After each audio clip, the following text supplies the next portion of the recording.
The title of this message is Balancing Your Life.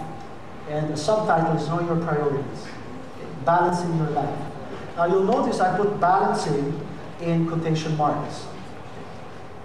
And the reason I did that is because, well, let me tell you what I think of balance. Okay? I think that balance is a myth. Okay? Balance is a myth. Balance is something that is a human concoction. Balance is not biblical. God is not a balanced God.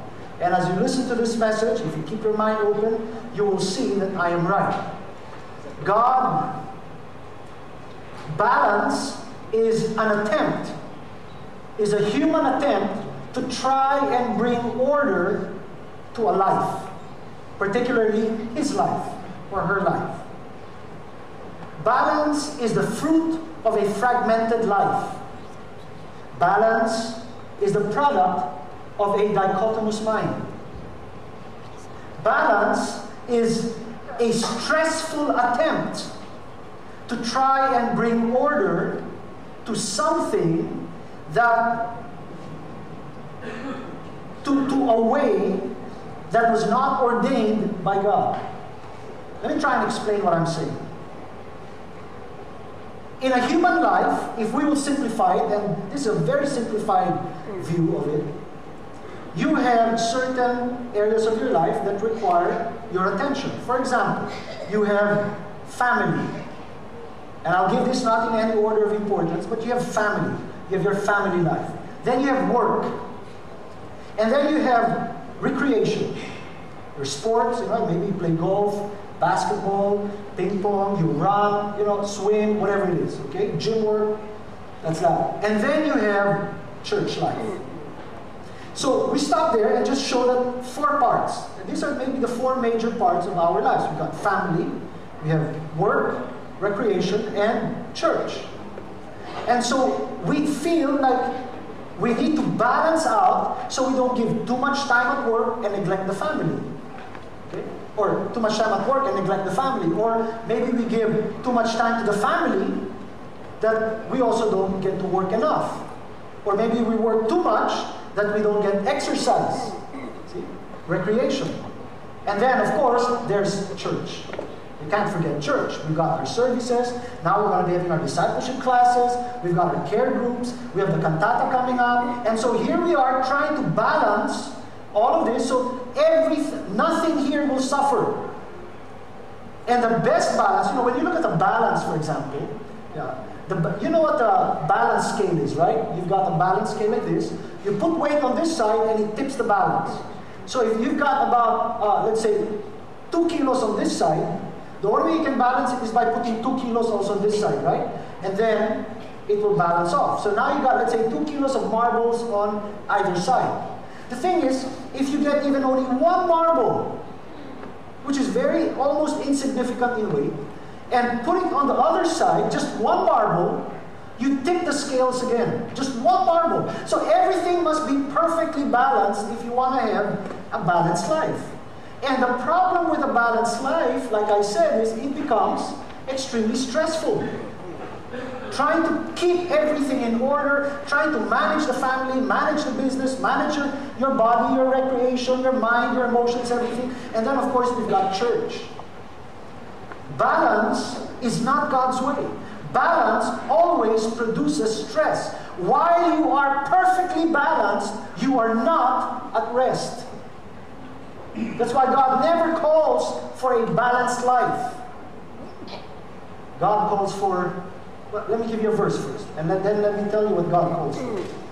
You find, for example, in Revelation 3:15 and 16, Jesus was saying, I know your works, that you are neither hot nor cold. I could wish you were cold or hot. So then, because you are lukewarm, and neither cold nor hot, I will vomit you out of my mouth.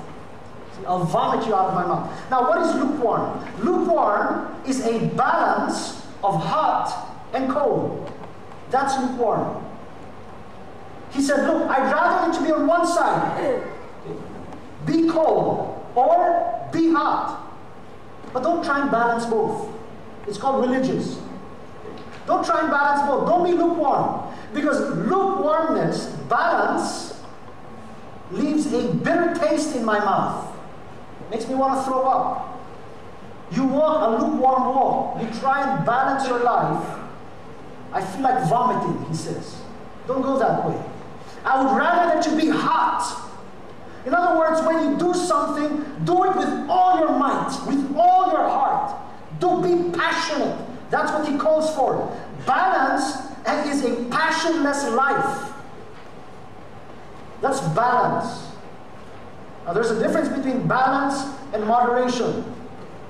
When you eat with moderation. See? But when you live your life, don't think balance. Think passion. Think fanaticism. Think radical. Because the Bible says that Jesus, when he cleansed the temple in John chapter 2, remember? The Bible says that the disciples remembered that the zeal of the Lord consumes him. He was consumed. There's no balance in that. There's no balance in being consumed by one thing. When he went into the temple, he made a whip of cords, the Bible says. He starts coming in, throwing his whip around, whipping the people. There is no balance there. He didn't come up with a memo, saying, excuse me, I'm with the MMBA and you're not allowed to have your child get here. Here's the memo. We'll come back tomorrow. If you're still here, then we're going to haul you off to jail. Okay? So have a good day. God bless you all. I'll be back tomorrow. He didn't do that. No warning. He comes in like a storm. No warning whatsoever. There was an expectation on his part. An expectation for godliness in the temple courts. And they made it a market. They made it a den of thieves. He comes swooping in like a storm, whipping everyone out, shouting at the top of his lungs, and driving everyone out of the outer courts. Talk to me about balance. You will not find Jesus there. Jesus was never balanced. He sees a storm after being awakened from sleep, calms the storm, tells his friends, his disciples, why were you afraid? In other words, in the midst of the storm, I expect you to be perfectly at peace. Just because there's a storm, you're going to lose your cool. Just because there's a storm, you're going to be afraid. Just because there's a storm, you're going to rebuke me. Just because there's a storm, you're going to make tampon. There's no balance in him. I don't care how big the storm is, be at peace. Why were you afraid? Oh, you of little faith. No warning. He said, look, we're going to go out and there's going to be a storm.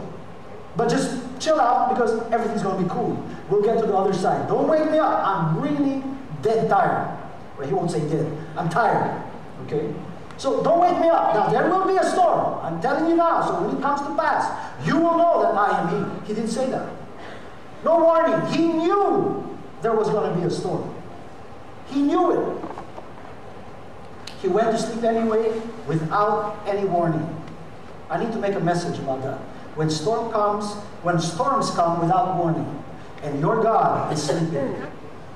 I preached something like that many years ago. I think we were still in Broadway when we preached that. I think it's time to preach that again. But you see, Jesus is not balanced. God is not balanced. He does things always to the extreme. He sees his friends out there in the middle of the Sea of Galilee, caught in a storm. Instead of swimming out there, instead of renting a boat, what does he do? He walks on water. He's extreme. It's almost like he's showing off. See?